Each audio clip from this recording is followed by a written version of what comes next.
Hey girl, need a quick makeup tutorial that you can do in under 3 minutes? Well, you better keep on watching. Prep that parched skin with soft silk primer so that the makeup goes on flawlessly and your skin is hydrated. Next, use the Soft Matte Powder Foundation from Fenty Beauty.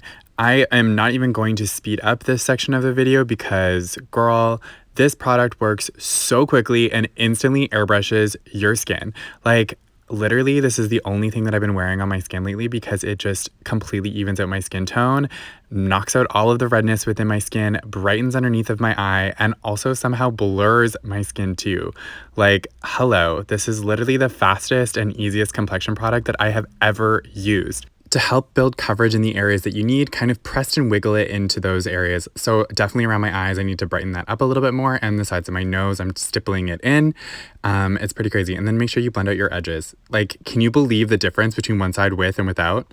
I also want to preface that I have combination skin, so I find powder in general like looks so textured on my skin, and I don't know how this one doesn't at all. It looks so flawless. It's insane. You might notice that I'm wearing black today. That's because I'm mourning the loss of summer, missing the hot summer weather so badly. So I'm going to add a little bronzer back to my skin because I'm basically a jellyfish again. I just want to warm up those edges of my face and define my cheekbones. To finish up this look, I'm using a little bit of the MVP Brow Wax. I love this product because it gives me that like laminated brow moment that I've been dying for, and it also comes with this super cute little Barbie brush that I can comb through my brows. It's so gorgeous. The wax is also waterproof, so it literally stays all day long. Like, I'm obsessed with this. It's so amazing. Thanks for watching. Bye.